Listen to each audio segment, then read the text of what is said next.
wherever you may be listening, live in Los Angeles, iHeartRadio, Fox Sports Radio, and FS1. Joy Taylor is joining me.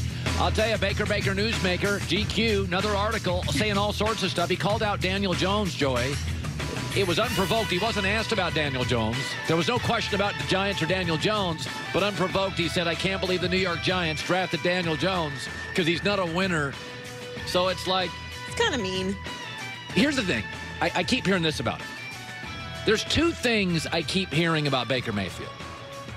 One is, well, he's perfect for Cleveland. Volatile. Is that perfect for Cleveland? He's called out his coach. He's called out a teammate. He's called out now a New York Giant. That I would say that's kind of a volatile personality. Now, I do think, I understand why Cleveland puts their arms around him. It's Cleveland. Their standards are incredibly low. I think Belichick would tell him, shut your mouth. Don't say this. I think Sean McVay would say, zip it up. You haven't done anything. I think all the legendary coaches in the NFL would tell Baker, if he was their guy, stop talking. You're embarrassing yourself. Patrick Mahomes is a winner. You're a loser. You were 6-7-1 last year. You won one game out of Ohio. So he ripped Daniel Jones. He also comes out, and he keeps saying this in all these articles. He goes, I'm not cookie cutter. Okay, I do it my own way. I believe if you're any good, I don't think you're going to have any success unless you think that. If you go out there thinking you're going to fail, which is just the truth. You don't have to keep reminding us of this.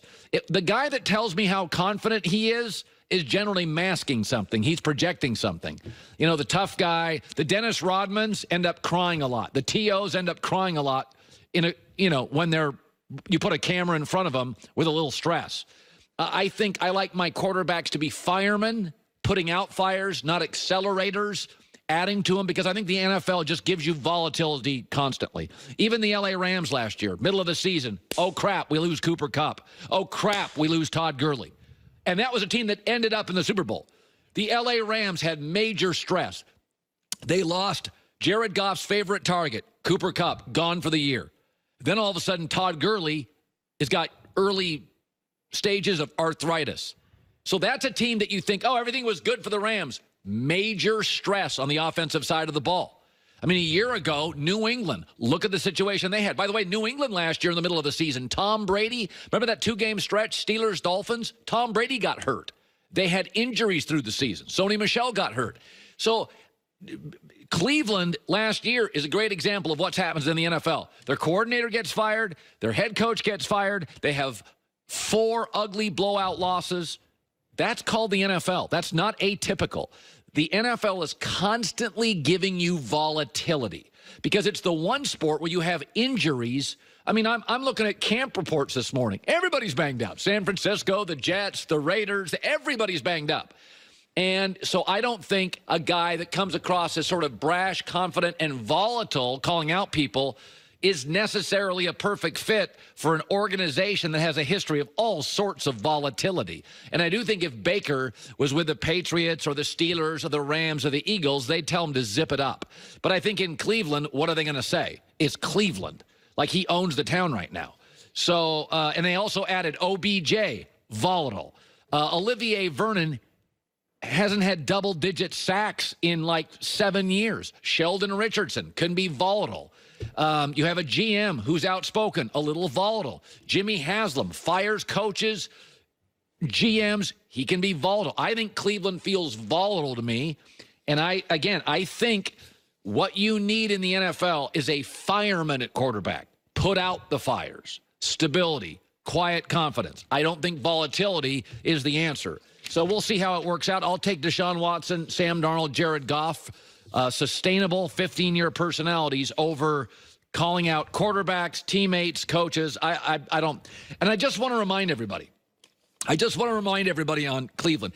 This is what's remarkable to me.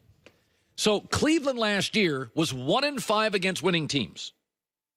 Was blown out by 4 teams in the AFC. Not just blown out. They were blown out by the Chargers. They were blown out by the Texans. They were blown out by the Steelers. They were blown out by Houston.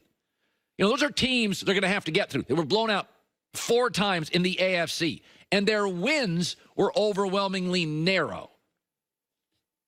Pittsburgh, by the way, is the opposite. They had several blowout wins, and their losses were all narrow. They narrowly lost to Kansas City, Los Angeles, Denver, New Orleans.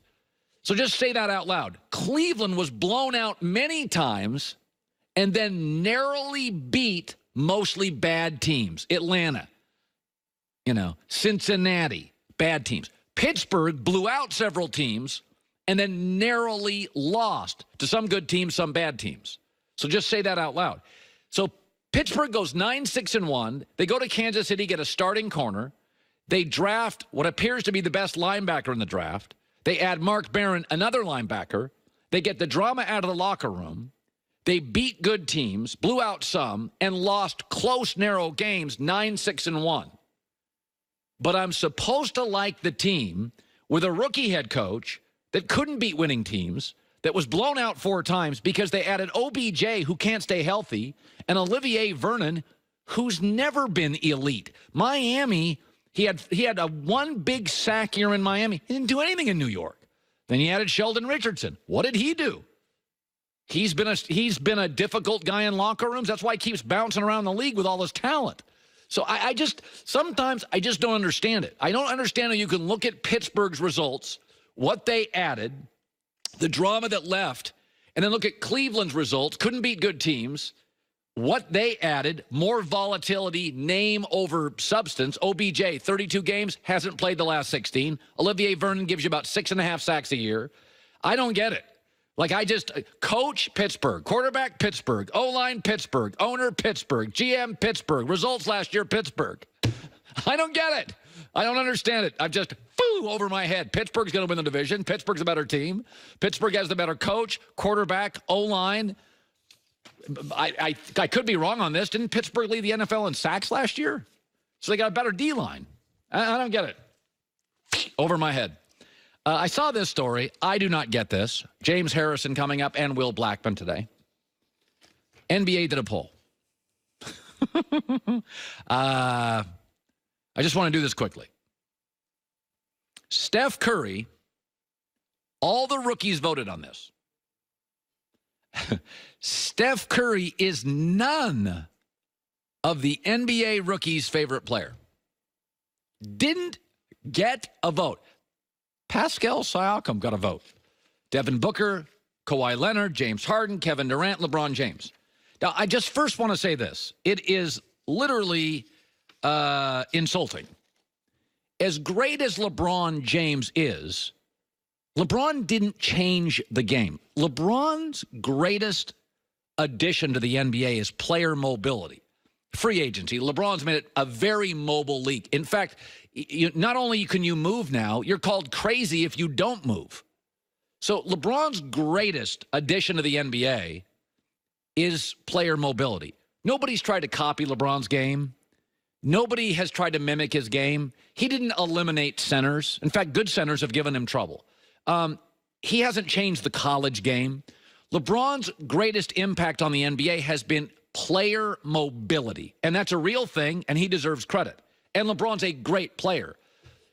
Steph Curry has changed the college game. He's eliminated centers. He's the only unanimous MVP.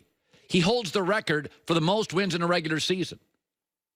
He also was the soul of the last dynasty in the NBA. Does everybody get the impact of Steph Curry? I don't know why he's not popular. Maybe he's too much of a family guy. He plays golf. He's boring. I don't know what it is. Maybe, he may lack a cool factor. He may lack a physical attribute. He's not big. He's not strong. He doesn't have the dog or the intensity of Westbrook. He's not the silent assassin like Kawhi Leonard. He's not as imposing physically as Kevin Durant or LeBron James.